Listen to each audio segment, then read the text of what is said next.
don't want to be in denial about your lifestyle, thinking, you know what, I got time for this. I got 6 kids. I'm a career woman. I have time for this. If you don't have time, get the cream or the liquid blush. It's finally happening, y'all. It is almost summer, okay, you guys? So today we're going to be talking all things blush. So if that's something that you want to hear more of, go ahead and stay tuned, and don't forget to subscribe to my channel. So being a brown girl, before I really got into makeup, I never thought that blush was something that I needed or could wear or was going to show up, those types of things. So I'm really just going to be giving you guys 3 things to consider when you are looking for a blush, when you are wanting to wear blush, and all of that sort of thing. So the first thing that you want to consider is your skin type. So are you a oily person? Are you a oily combo person? Or are you a more dry person? And the reason that I say that is because when you know your skin type, you can kind of decide what type of product you want to use. So I'm going to show you guys 3 different types of products. So you can do a liquid blush. This is what I would consider to be a liquid blush. When you open it up, it has, like, you know, an applicator of this kind of sort of thing. So it's very thin, I would say, and it is a liquid blush. Now you then could say, all right, I want to use a cream blush. This is a cream blush by e.l.f. and it looks kind of like that, and it's a very creamy consistency. So you have that, and then we have what would be our traditional blush, which is just a powder blush.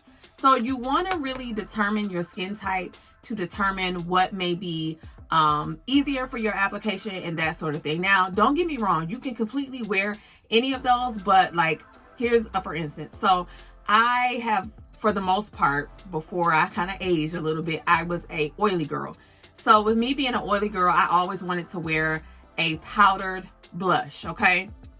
Now with me being like oily combination, I tend to go for a cream blush topped with a powder blush, okay? I know y'all probably like, why, Jada? We'll explain that in another video, but I do like a cream blush. Now, I feel like personally when I have clients that have dry skin and those sorts of things, that the less texture a product has, the better the application looks. So if you know, you may have like dry patches here or there, or maybe you have, I don't know, textured skin, you may want to go in with a cream blush or a liquid blush, only because it's just very thin. It blends out very, very thin, versus a powder kind of sits on top of the skin. So if you already have textured skin or dry skin, it's going to kind of cling to that, and then you may not have as smooth of an application. So that is my first tip. Determine what is your skin type, your skin concerns, and then pick from those 3 categories. So liquid, cream, or powder. All right, y'all. So the second thing that you want to consider is your lifestyle, and I would say the finish that you are looking for. Okay, so if you are somebody that you're always on the go, you don't wear a lot of makeup, you don't have a lot of tools at home, you don't plan on getting any, you may want to consider, okay, let me do a cream or a liquid blush. And the reason being is because, like a cream blush, right? All you got to do is pretty much go into your product and boom, wipe on your skin. Or you can go into, like I said, something that already has an applicator, dab it on there like that, and, you know, blend that out just like that.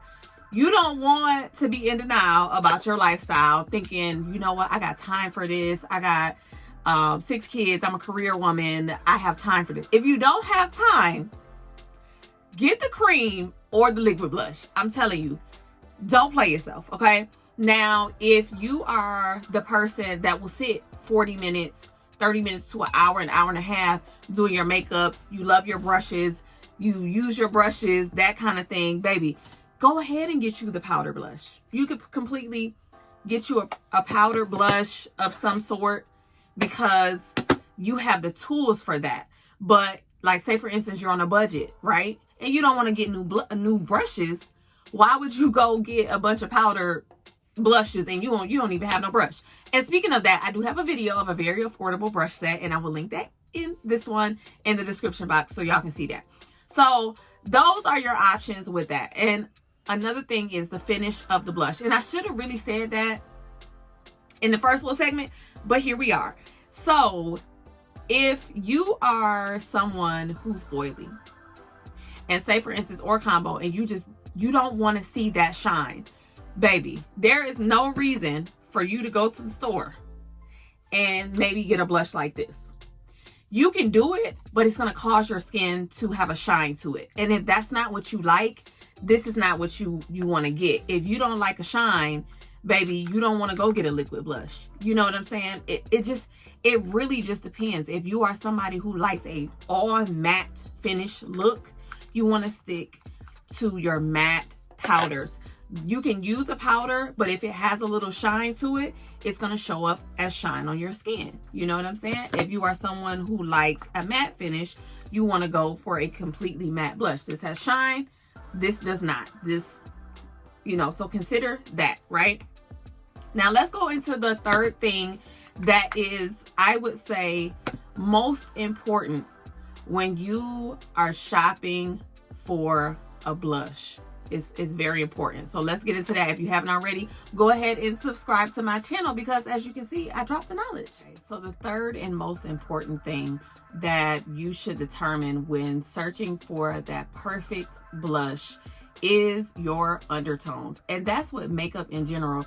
You want to know what your undertones are, because that's going to assure that you get that perfect match when you're looking for concealer, that perfect match when you're looking for foundation. And even if you don't get the perfect match, meaning maybe it's too light or too dark, you have the undertone right, so you can still use it by countering the darkness or the lightness of the foundation with a darker or lighter concealer. So for the purpose of this video, I wore shades that complemented my skin complexion. So I am more warm neutral in my personal opinion. I have more of a warm undertone, meaning golden, bronzy, peachy, that sort of thing. In the wintertime, I feel like I do tend to be a little more neutral, but I have not.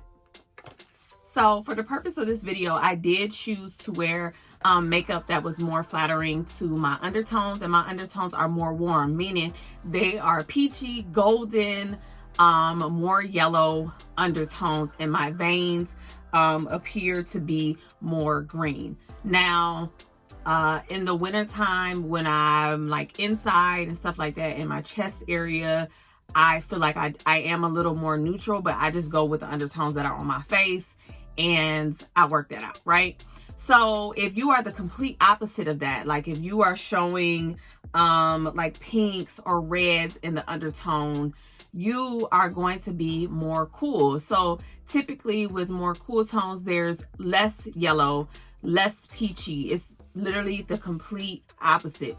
And your veins are going to appear more blue, and like people who are more cool tone tend to look better in like silver jewelry, and people who are more warm tone tend to look best in gold jewelry, that kind of thing. And if you are neutral, you're like right there in the center. Basically, you're showing signs of both tones, cool and warm. So some people, they pick a side, some people don't, but that's, like I said, that's kind of up to you. So there's that. Now I want to show you guys some examples of cool and warm tone blushes, just so you guys can kind of understand all this. Okay, so for me, right, this would be a very neutral toned blush. Very neutral tone. So someone with a neutral tone can wear this. Someone with a warm tone, a warm undertone, or a cool undertone can wear it. It's just pretty much neutral across the board. There isn't more like golden, there isn't more red or more peachy. It's just a neutral undertone blush, right? Now today I'm wearing all warm toned everything. Warm toned foundation, warm toned lip color, blush, all of that good jazz. All right, so next we're gonna show some cool tones. So this is a cool tone blush, right? It presents more blue. This is shade Over the Moon by Sephora. Now, I'm going to give y'all a little tip, right?